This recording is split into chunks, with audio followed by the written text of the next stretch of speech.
What is it like being in a career that you do not enjoy? Waking up every morning with a feeling I don't want to go to work, but still you do. What is it like to have a life where you focus only on the upcoming holidays or the weekends? And then your health suffers. We get diseases related to the mind and body, anxiety and high blood pressure being the most common. But what can we do? We need a job after all, right? We can't survive without it. Or can we? The secret is finding your passion and transforming it into your job. After all, transforming your hobby into your job means never having to work one more day in your life. But how do we do that? That's exactly what we'll talk about in this podcast. And today with me is Martina. Martina is a coach and holistic marketeer. She has a master's in digital marketing and 15 plus years of self development, exploring spirituality, psychology, neuroscience, mindfulness, breathwork, and how our nervous system works. She created the framework that is called holistic marketing. She helps people to overcome the fear of marketing and helps them attract clients. Welcome, Martina. It's so nice to have you here. Thank you. I'm so happy to be here, Ada. That's great. I would like to start with you telling us a little bit about yourself and how you work and how you help people. Yeah. So, as you mentioned, my background is in digital marketing. So, I've got a decade of experience hands on in startups, scale ups, agencies, you name it, to help companies grow through marketing online. But marketing a solopreneur or like someone that is just one person growing their own business is a whole different ball game because now it becomes very personal. And so what I saw was that in conventional marketing, there's this huge piece that is missing from marketing ourselves, and that is our own psychology, because we can have the best strategies in the world in terms of marketing and business and all of that. But if we're afraid of being visible and afraid of standing out and getting attention for who we're now becoming or selling, then we won't follow through on those amazing strategies anyway. So really working with our nervous system capacity to actually feel safe in being seen as, I mean, I work mostly with coaches, so being seen with this new identity, because most coaches has a background. They've been, salespeople, lawyers, doctors, like all of that. And now all of a sudden they're transitioning into this whole new identity. And very often too, the people that I attract are also in the more spiritual realm. So there's that layer too, to really come out of this like spiritual closet and like revealing your true colors, and that it can be quite confrontational. And that is what I help people do, so that not only do they dare to stand out, we also peel back the layers of conditioning, so we actually find their true voice and not just like a curated left brain strategic messaging. We're really finding the core of who you really are, so that it becomes more organic and so that people come to you because of who you are, in your essence, rather than like thinking that you have to be someone else in the market space. This sounds amazing. So there are two questions that pop up in my mind immediately. On one side, why are people so scared of that?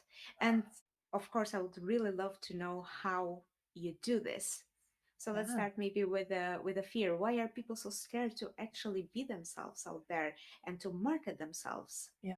So, I mean, there's many layers to this. So, I mostly work with women. And if we look at the statistics in the helping industry and self development industry, it tends to be a lot of women. And we're very often conditioned to sit down and be pretty, so to speak, and agree with whatever is being said. Like, Yeah. if you're too loud, then you're a problem, or if you have too strong opinions, then you're bossy. And so there's like this fear of being rejected as well. Like, and that is, I would say, a human thing, not necessarily just a women thing, but the thought of being rejected, the fear of being different, being judged, ridiculed, talk behind their back. And also just like changing an identity, because we live our lives based on one identity, but then when you remove or drastically change that identity, it can be scary for ourselves. Like, who am I then? Like, what is this? Like, what's going on? And then you look around yourself, and the people that are in your world at the moment, they don't know that version of you.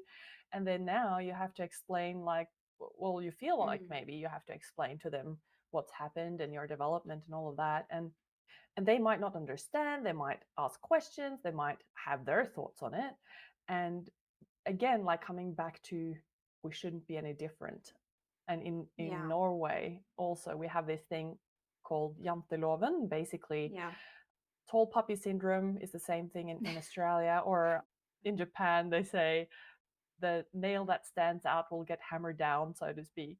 Oh, wow. Yeah, Yeah, so it's that thing of being visual. And I think also in the Scandinavian, maybe even European culture, even more so. I mean, in America, I think they're better trained to be visible, maybe. They stand on stages and in front of schools and all of that a lot sooner, whereas here it's not culture for that. That could be something, like there's cultural differences. But what I see so much over and over is lack of self trust, lack of thinking that we're not good enough. You know, the imposter syndrome. yeah. Like, who am I to say this to others? Who am I to be this person? And now I'm going to market myself as this expert. So there's a lot of thoughts around that comes up. And while there's trends and things that I see over and over again, it's also individual what comes up. I understand. So basically, you peel a lot of layers to help people. Could you explain a little bit how you go about doing that? Yeah.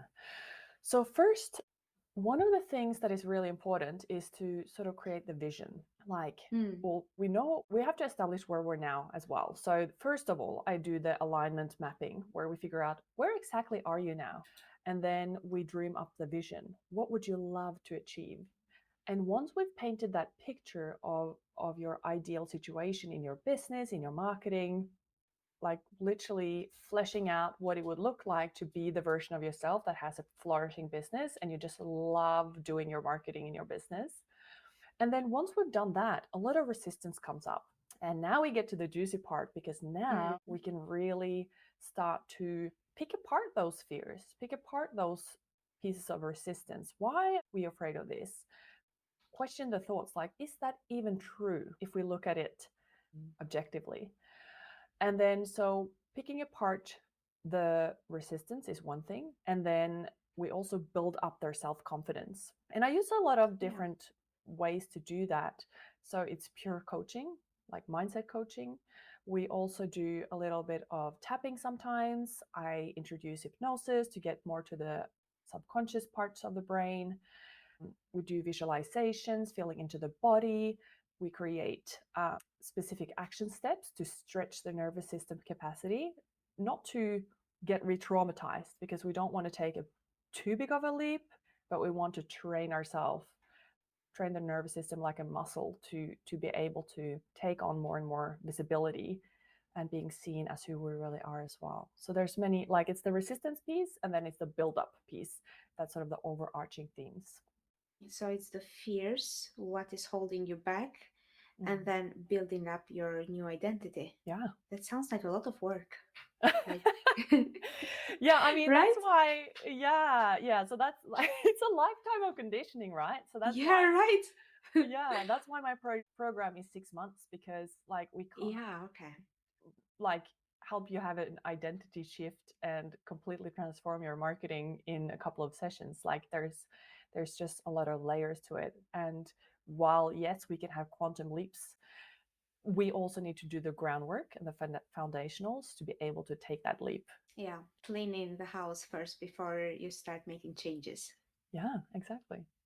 Okay, but this is basically for people that have already taken the first step, right? The first step towards a new identity, towards a new, more abundant way of life, or a new type of career. Yeah, so most of the people that come to me either like completely in the starting phases and like they know they want to create their own business Okay, and so they it's that have, as well, completely in the starting phase. Yeah. yeah, but most of the time like they have some sort of experience or expertise within their field. So they might have been on a 10-year self-development journey themselves, but now they're ready Mm. to, like help others with it. So we build up everything, like, as I said, their identity and base their brand and their marketing around that as well. And then I work with more like other people that have well established businesses, that have regular clients and really want to lift to that higher level and start to implement more specific marketing strategies and SEO and all of that. So it's very custom.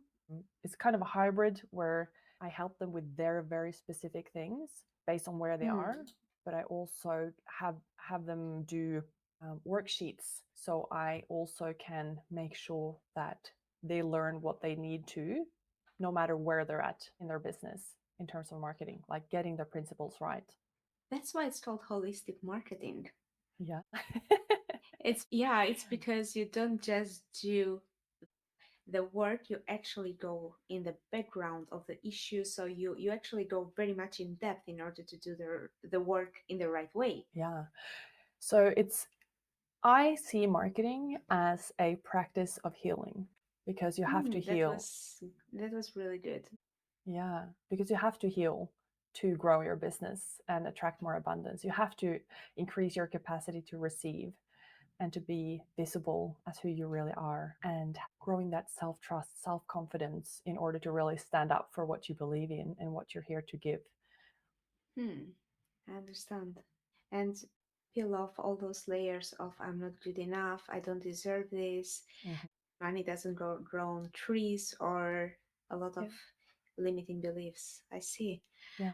But why do people do this? Why do they decide to, for example, leave career where they're doing maybe well to do something totally different?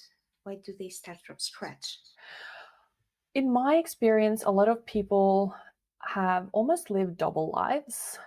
They've had their passions and interests and spiritual or self development journeys alongside their corporate jobs. And it gets to a pain point or like a breaking point, if you will, where we're just like, I can't live two lives any longer. Like, I have to step into this and be truthful to myself and really follow this calling. So many of my clients are very naturally talented at what they do, but they just haven't been able to play it out in a corporate setting. It just hasn't allowed them to be expressing those gifts where they are. And a lot of the times it's also like this sense that there has to be more to life than, like just going to work and doing something that other people tell me. That feeling that there has to be something else to life. Yeah. Yeah. Yeah, I'm yeah, pretty familiar with that with that feeling of living a double life and Yeah. having those thoughts, exactly that. But what kind of ramifications can this have on someone's health and well-being if they continue living that kind of double life, that kind of a life where you actually want to do something, but because of limiting beliefs, you don't believe that you can manage to be successful in that what you really love doing. So Mm. you continue in your normal day job. Mm. What ramifications can this have for on someone's health and well-being, for that matter? Yeah. I mean, well being or mental well being is, as you know, closely linked to physical well being as well. Yeah. And so many of the people that have come to me have had burnout issues because they do so much of what doesn't give them energy. They're pushing themselves to do this and they're doing it just for the sake of money and security. Well, they think it's security, but then they end up with a burnout and they can't work. So that's some people that experience that. Another part is just the mental aspect of it. Like every day you're doing the same thing, but you're not doing what you enjoy. And so you start feeling less creative. You're starting to sort of um, contract. You're not expanding Mm. into life. You're more contracting and just like going through the motions and like, oh, I have to do this. Like, worst case is burnout. more than that, you know? And so it definitely can severely impact our well being mentally and physically if we keep pressuring ourselves to do things that we really don't want to. And it's so important to just explore the reasons why we want to keep going to that job and not following our passions. And most of the times it's that fear that I'm not good enough, I won't manage, I won't be successful, I won't be able to earn enough money doing this. Who am I to do it?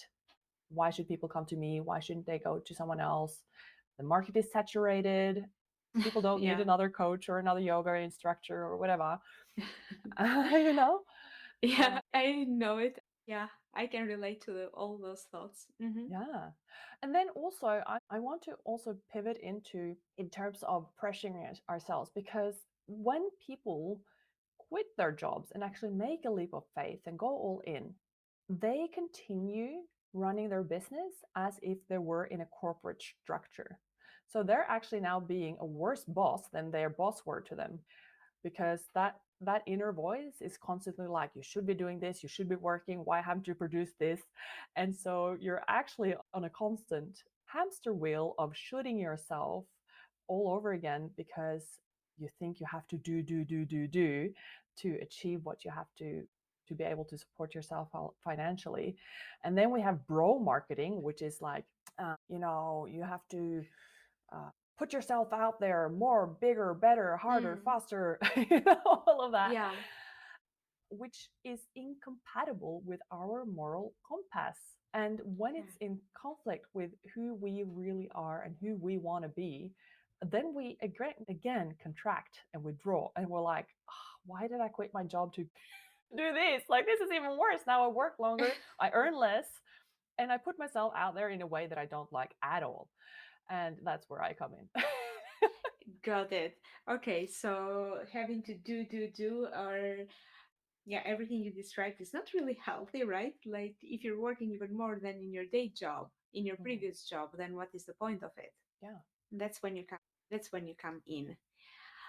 Okay, when someone is in that position, because I have a feeling that many people listening to this right now will be in a place where they are kind of thinking that this job I'm having, this kind of life is not for me, but how can I make this leap? Mm. What would you suggest to them? Mm. I would suggest to, we have a Norwegian expression, jump over the fence where it's at its lowest. So basically, do the things that requires the less amount of energy from you, like easiest things for you to do into establishing a business that is still having an impact on your progression. So for example, it might be setting up a social media account and start talking about what you're interested in. Or it might be networking with the right people, or it might be to start planning a retreat with the right type of people.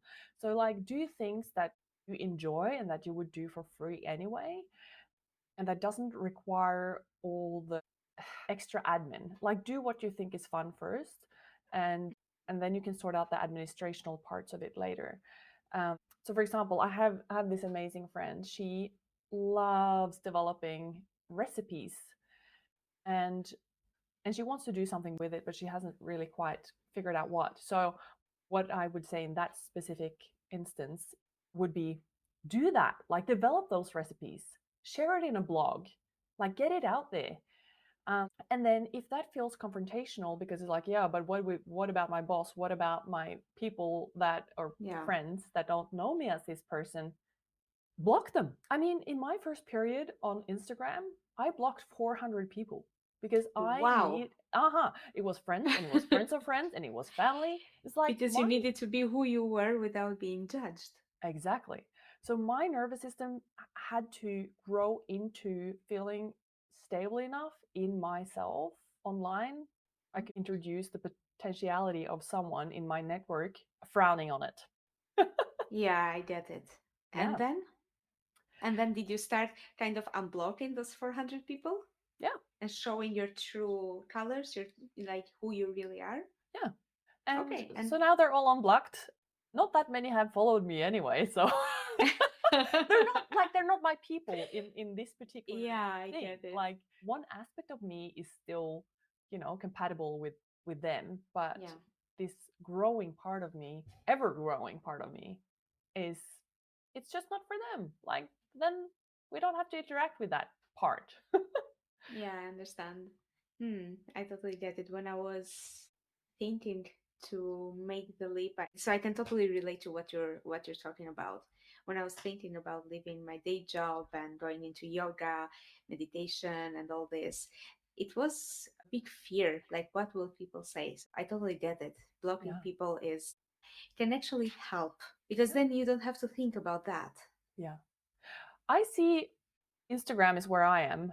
I'm Yeah. not on TikTok, but I see my Instagram as my porch. Like, that's my house, my profile, my house. I won't let anyone in Mm, there if I don't like their energy. So like, good. yeah, so like I if there's people that is not it, I mean, I haven't really gotten any haters, but if I was to, I would actually take Mm. enjoyment in just like block them and just say bye. I mean, if Would there you was would a you door actually seller, reply? Yeah, would you maybe actually not. reply? Maybe not. I would just Maybe be not. like, Yeah, oh, energy there's no mismatch. point. Bye. Yes, exactly. Just attracting the right energy. Or okay, but how can people transform their idea? Let's say that someone has just started with their idea, so they Mhm, have already put out something. They have started doing the fun part of it. mhm. How can they transform their idea into a successful business that basically brings in the cash? Because I can believe that most people are thinking, oh, I won't make enough to support my lifestyle. Yeah. How can they transform this idea into a successful business? Yeah. So this is where all the layers comes in. It's super important with a vision, being really quite specific. And while a vision can change, it's important to have that guiding North Star. And once you have that, um, figure out what you love doing. Because one thing is starting a business, another thing is maintaining a business. Because in the beginning there's a lot of dopamine, there's a lot of like, okay, I can do this and I have this project, but then you get into the everyday swing of it, and what's important then is that you keep showing up, and showing up requires that you actually enjoy what you're doing the majority of the time. So figure out for your personal personality, and for those of you that are interested in astrology, maybe you can get some hints and direction there. For those of you that are into Mm, human design, can for sure get a lot of direction there. For those of you that have just haven't really done a lot of introspection on what you like and not, just try different things. Like, see if networking is something that you enjoy. See, look at your tendencies. Like, do I enjoy, do I get my best ideas? Do I create the best content when I'm with people or when I'm out in nature? What sort of the spaces that brings out the most positive for me and my business? So that's sort of the environment. And then you can look at, what mediums do I love? Do I love talking? Do I love talking alone? Like, do I like to teach, or do I like to be in dialogue with people like we're right now? mm, So consider podcasting or YouTube or whatever. And then also, like, if you're doing YouTube or podcast, then consider, you know, your capacity to edit or not. So there's the core of what I'm saying now is to just get to know yourself, what you love, what comes easy to you, and then trusting that that specific path to get things out is the best thing. Because there's four things that has to be in place for you to sell. The first thing is you have to have a belief in yourself that you are the best person for your people to get help. Like, you're the mm, person to go to. If you don't think yeah. that, then people are going to pick up on that. You have to have that belief in check. And then the second is your belief in what you're offering. So, like, do I believe in coaching? Do I believe in yoga? Do I believe in my specific offer that I've put together with my modalities? If that's Mm. not in check, people are going to be like, oh, I like the girl or person, but there's something about that program. There's something about this that it's just Get the gut feeling, right? That there's something exactly. missing, Yeah, even though they can't really put the finger on it what it is, but they get the gut feeling. Yeah, I know. exactly. So like I said, the number one is you. The number two is the offer, the sort of service that you're offering. And the third is the client. And this is where a lot of people drop off as well, which is They don't think people have money for it. They don't think people are interested in it, and and that they don't understand exactly what they're offering. So, like the third one is about the client and how ready they are. The fourth thing is, well, actually, that slides into the fourth one, which is people want it now. Because one thing is to believe that people want what you're offering and that you're the right person and that people have cash to pay you. The other thing that you have to have in place is that they don't want it 3 years from now. They want it right now. Like you need to get the cash in. Yeah. And so within those four things, you have to have enough people that see you. And I tend to introduce a very simplified marketing funnel where the top part of the funnel is like the most amount of people. Okay, so how can I fill into my funnel the most amount of people that gets their eyes on me? The more people Mm. that see me, that are likely to be interested in what I do, how can I get in front of those? And that's what I spoke about, like with choosing your platform, podcasts, TikTok, YouTube, networking, like in real life meetings. Yeah. But you have to get in front of as many people as possible that are interested in sort of the area of what you do. The second part of the funnel is where you really start to connect with them. This is where you're creating your content. People have seen you now, but now they're really starting to absorb your content. They're getting to know you. And that's why I love to call content creation a body of work. It's not just putting things out there, but you're creating a body of work that helps people get to know you and connect with you. And that's not So going to, like blogging, YouTube, and all mm, that, right? yeah, podcasting. Mm-hmm. People can binge your Podcasting, podcast. yes. Yeah. Yeah, that's true. And so all of those people that have seen you aren't necessarily going to binge your content, but some of them are, you know? The ones your contact really speaks to. Exactly. Yeah. And But then the if we go Mhm. just a step back, how do they see you? Do you mean like advertising? How do they find you? The first Yep. step, right? They have to find you. You mean advertising, right? So that was what I was mentioning. You need to do what's easiest for you. Okay, so So it if depends. Yeah. So, like, if getting on a live stream every day is the easiest for you and your personality, do that. If it is pitching to big industry conferences and get Mm. on the stage, do that. Like, just really do a brain dump with all of the ways you can get eyes on you in real life, Yeah, online, paid, organically. Like, just throw it out there without any concern. And then you start to sort of cherry pick what would be fun and yeah, easy for you. got it. Yeah. And you And can then, try mm, for a while with something and then I didn't like that quite so much. Now I'm wanting to do it with a different twist or I want to do something completely different. But you need to go out and meet people in some way or another or like for them to see you. yeah, okay. Yeah. And Mhm. then you really create the content. And then the third step, I remember there were four, right?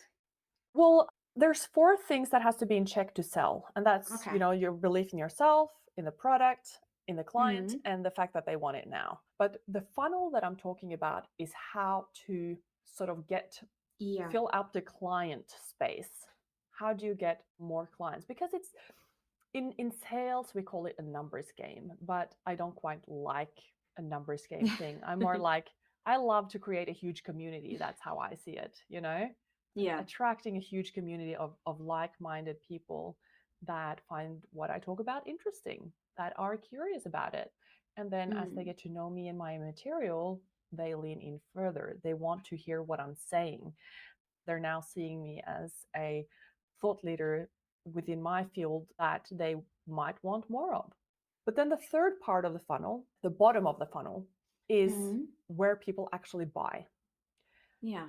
Those are your people that have not only just seen you and gotten to know what you're about through your content, but those are the people that have booked a consultation with you or however your model is, and are ready to throw money at it. They're like, I love this person, I love the content. Well, they don't have to necessarily have to love you, but they need to see that what you offer can help them get what they want to Mm. the degree where they want to pay for it.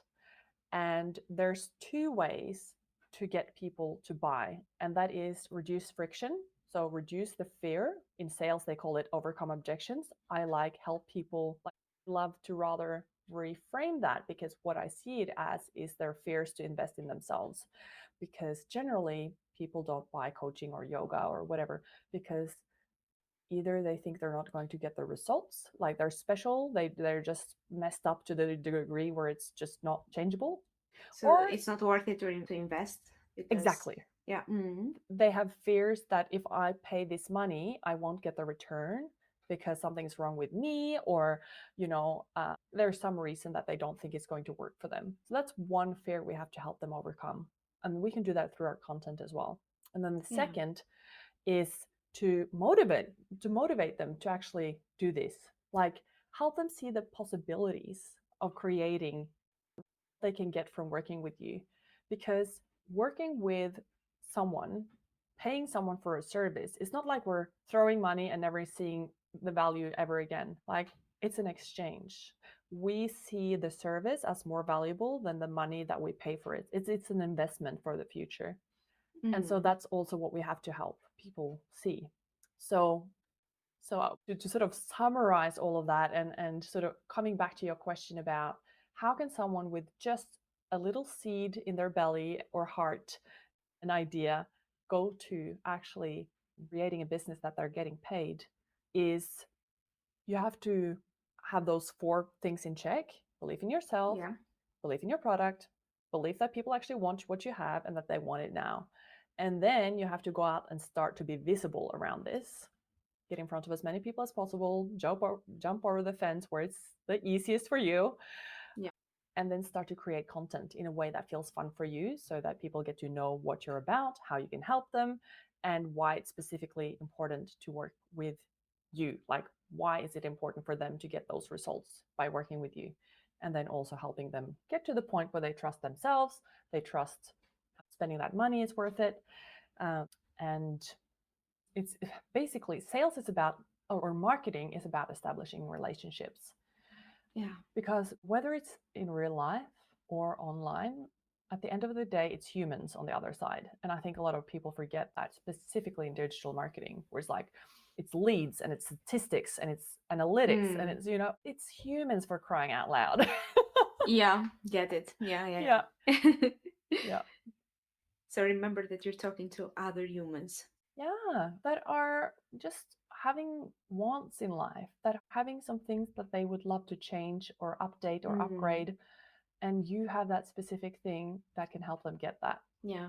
I remember actually yesterday I was listening to this video, this marketing guy. His name just, I can't remember his name right now. He says, remember to write on your website like you're talking to someone.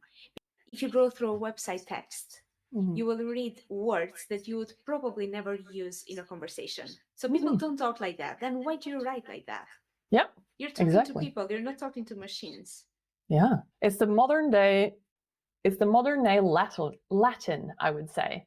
Like back in the days, they would write in Latin, but nobody spoke it. And it's like, why? That was a good one. It's a modern day Latin. Like, why do you write like that when you don't speak like that? Yeah, exactly. You And have also, to, you want to sound so smart, and at the end of the day, it doesn't work because it's normal people reading it. exactly. And also, like, one of my mentors, she said, words are wands. And I so believe in that, because it's two parts to communication. It's the energy, and then there's the actual words. And the energy will oftentimes change the words that we're using, but there's also like an undercurrent of the energy when you look at the whole text together.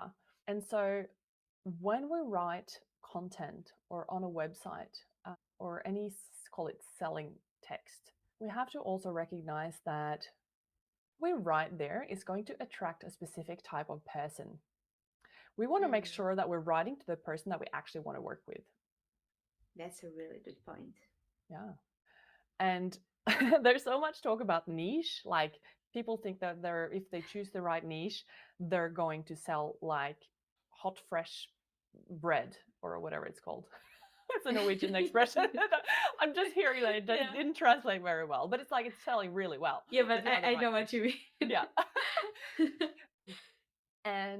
But the thing is, the best niche you can possibly have is talking to people that are ready to pay for the transformation that you can offer. We forget that part. A lot of people think, okay, a niche, it's that age, it's that gender, it's that sort of demographic or psychographic meaning what they're interested in stuff. But what we forget to add on there is people that are actually resourceful, that actually have resources to pay for your services. Mm. And and so that's that part, the paying part. The other part is we want, and coming back to revealing who we really are. If we're spiritual and really into self development and stuff like that, that's what tends to be who we really want to talk to. Like, that's who we would love to work with. Very often, our ideal clients are a previous version of ourselves. Like, they're going through something that we've now worked through. Um, or like they want to achieve something that we've already achieved. And and so just making sure to, how do I say this?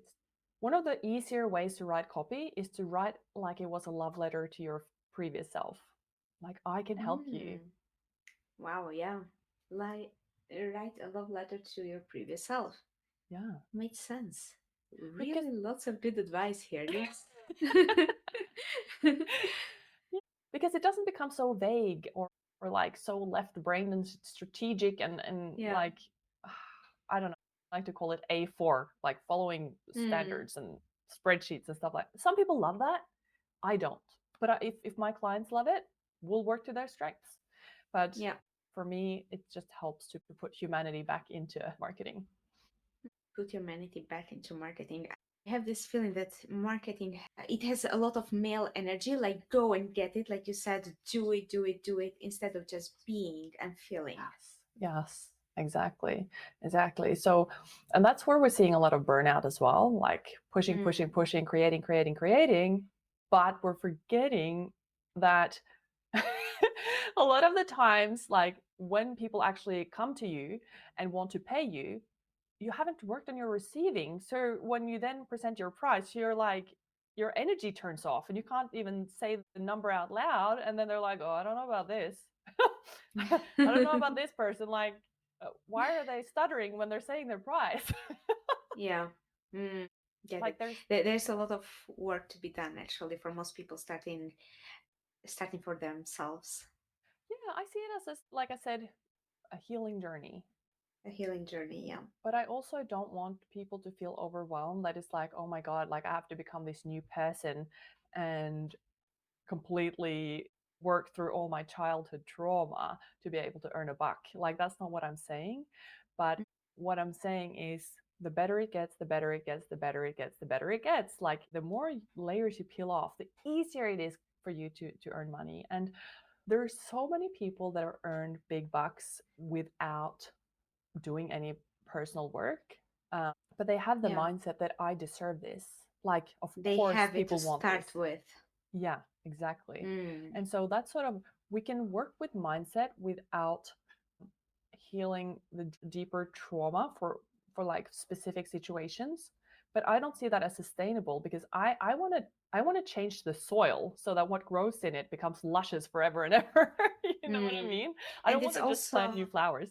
right, and it's also about maintaining the health, the maintaining the wealth, not just making it, Yeah. maintaining it long term. Yeah, being a good steward of the money Mm. that comes in.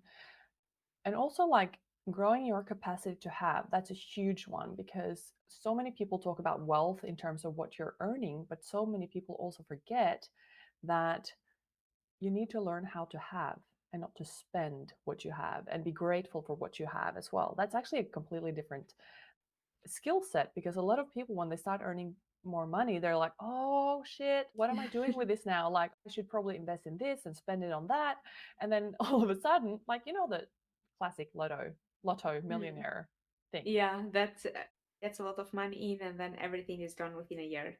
Yeah, because Mm. they haven't increased their nervous system capacity to have either. Yeah, of course. They haven't done the groundwork. Then you're saying to the universe, if I'm allowed to talk about universe right Oh, now, yeah, they're of they're course. telling to the universe, I don't deserve it anyway, so take it away from me. Yeah, yeah, exactly. And I love, Yeah. I can't remember who said it, but there was someone that said the universe can only say yes. So Mm. whatever you tell it, it's like, I don't deserve it. Oh my God, what am I doing with it? I can't handle this money. Yes. Yes. Yes. Okay. But from this, could you come with some affirmations then that someone could use in this case? Someone that is in that position when they are just starting for themselves, changing their whole life or changing their job. Basically, people that come to you. What kind of affirmations could they use in their Mm. everyday life? Yeah. So I have a sort of specific view on affirmations altogether. I work with parts Mm. work as well, meaning that, every time we feel like we have a problem, it's because we have a cognitive dissonance, meaning that one part of us wants this and another part of us wants something quite different. So for example, one part of us wants to start a business, another one is shit scared to be visible. So in that sense, there's inner conflict. And if the part of us that wants to create a business is saying affirmations that the other part, the scared part, doesn't believe, then it's going to speak louder and louder and louder and turn into what we call self sabotage.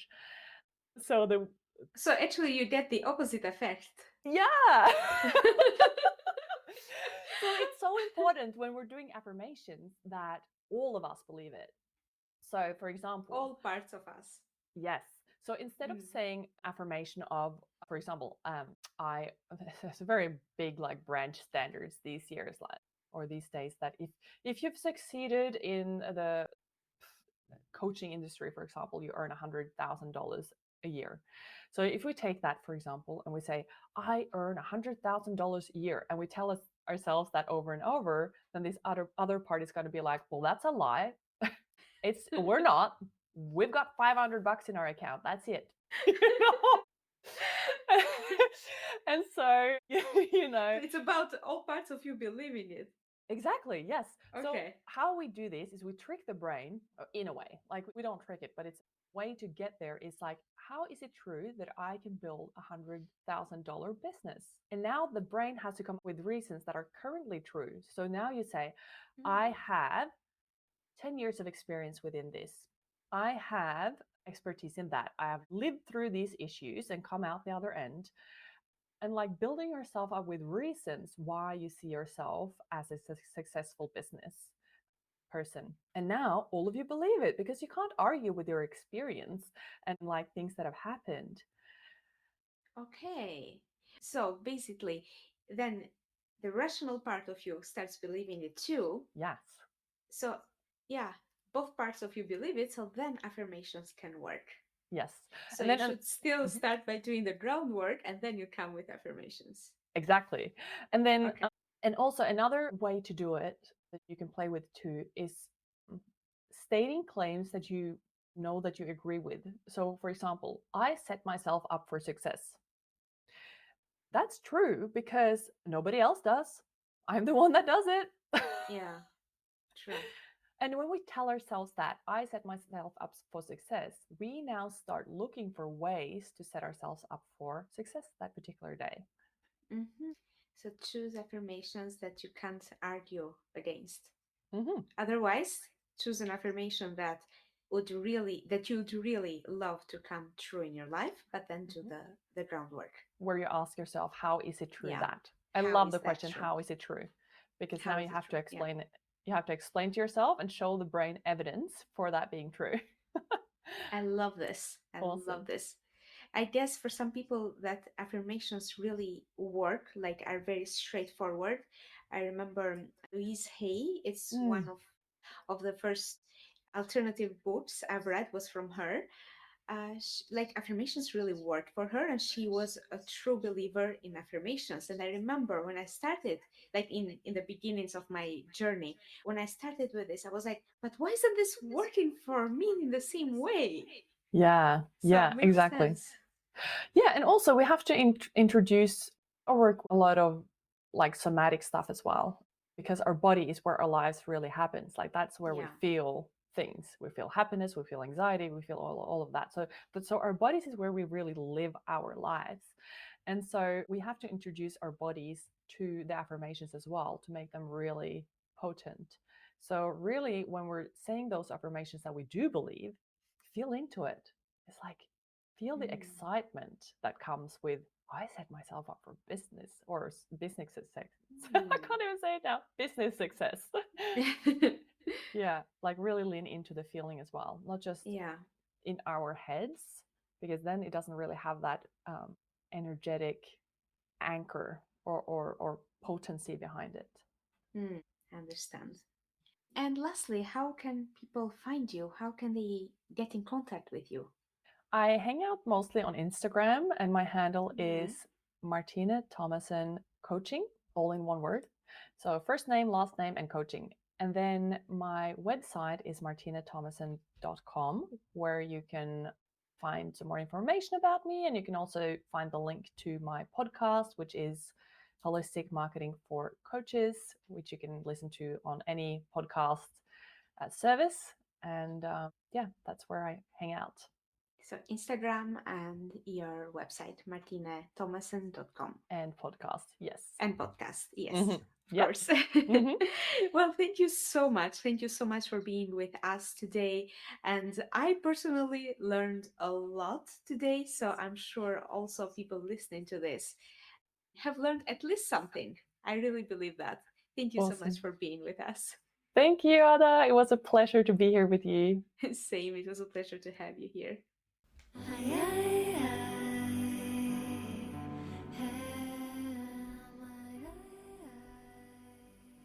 Now it's your turn. Let me know what health and abundance subjects you want me to cover in the future. Do that by commenting on the post on Instagram. Thank you so much for listening, and thank you to Martina for being here with us today. If you liked it, please leave a review at podchaser.com. Just search for the podcast and write a good review. In the next episode, we'll be talking about the law of attraction.